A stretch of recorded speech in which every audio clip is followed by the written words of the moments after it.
And neither is it good enough, I'm sorry to throw tomatoes at Tony Blair, that discredited hulk is just too easy. It's a liberty. Gordon Brown and David Miliband and the government in Downing Street and Whitehall today is a conspirator in the crime against the Palestinian people.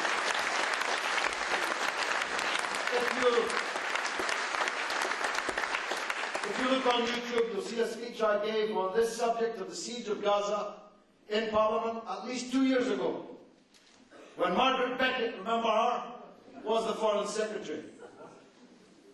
In that speech 2 years ago, I described how the British government had placed a siege against the people of Gaza for no other reason than that in a free, fair and democratic election they had elected a government that Britain, the United States and Israel didn't like, and that they had shut the gates, they had withdrawn the aid, they had seized the funds, which have made this siege the brutal, annihilating siege that it has turned out to be.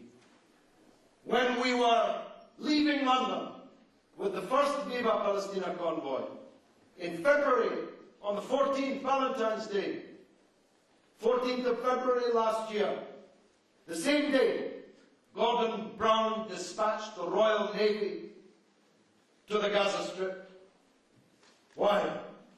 To protect the civilians under bombardment, to implement international law, resolutions 242, 338, no.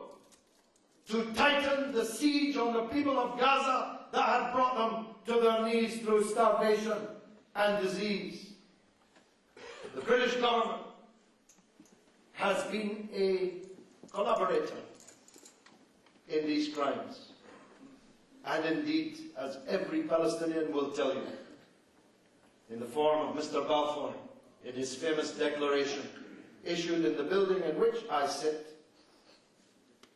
is the author of this entire Palestinian tragedy.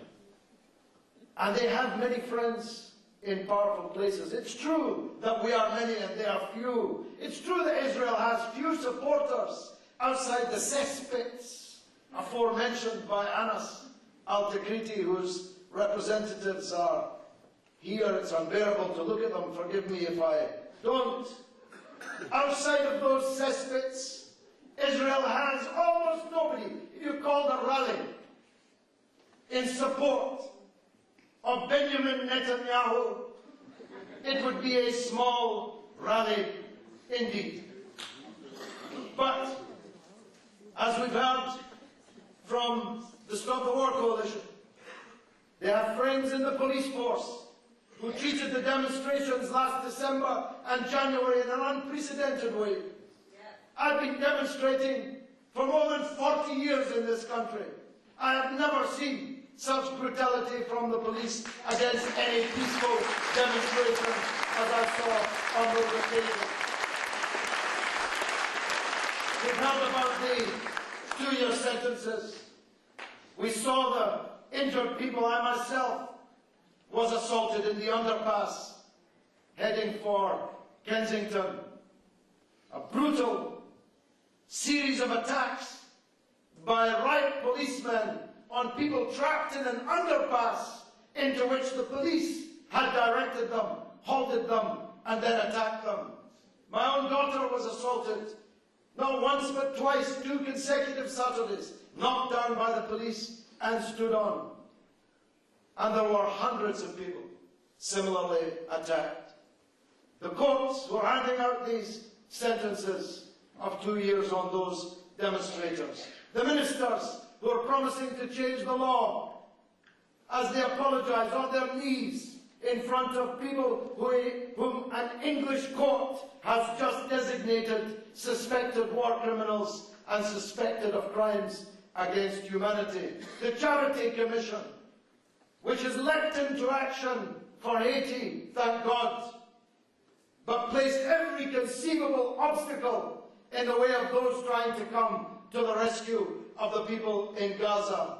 The BBC, which is broadcasting the Disasters Emergency Committee appeal for Haiti, thank God, refused to broadcast an appeal for the victims of the disaster in Gaza because Israel was involved and because they didn't want to offend Israel and its powerful supporters here in this country.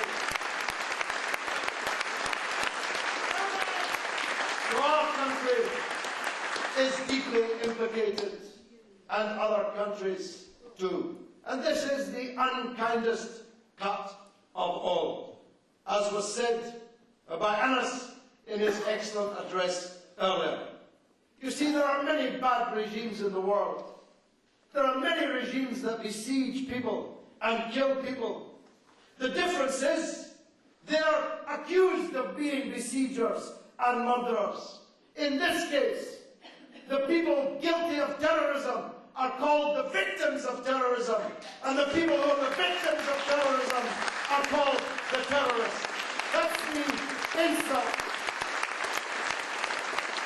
That's the insult which is added to the very considerable injury suffered by the Palestinian people over 60 years. But it's true that things are changing on the mass level, on the political level, and on the international level. And the brightest spot of all, and how they hate them down in those cesspits. Turkey now has a government which everybody in the world can respect and has to respect. Even the Israeli government had to apologize to them. I wish every country had a government like the government of Turkey.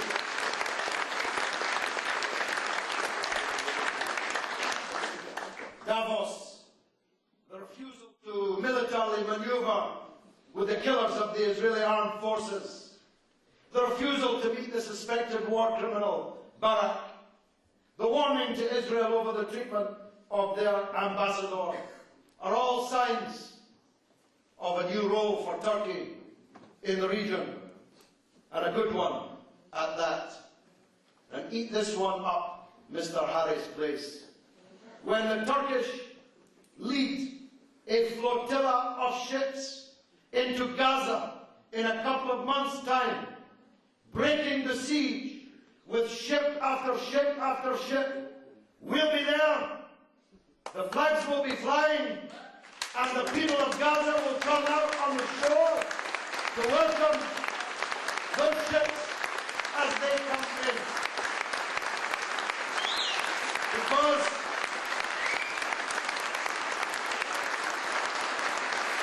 Because you missed something. You missed something. You've locked the gates on the Israeli side.